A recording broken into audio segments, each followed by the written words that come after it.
I am genuinely super excited with Adobe Premiere Rush. It's so cool, quick and easy. What we're doing today, we're going to be adding transition on clips that I've added. So I've added clips and I've splitted them so that you can see how to add different kinds of transition in your videos. So all you do, you go to your right hand side and you click on this lightning thingamajig that's over there. So you open it up and then you go to transitions.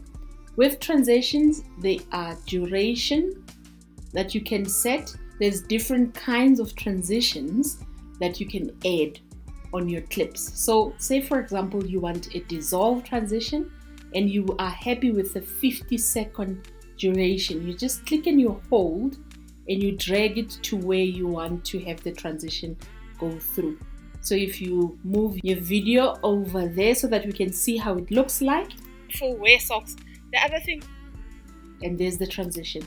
So if you wanted to add another different kinds or wanted to see without transition, don't go hiking. It looks or walking. quite not professional and it's not nice. So let's use the slide up, for example.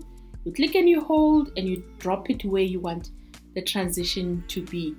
And I would hold my head like this and then play. Other thing, don't go hiking There or we walking. go. That is how you add a transition on Premiere Rush. Thank you for joining me. I'll see you next time.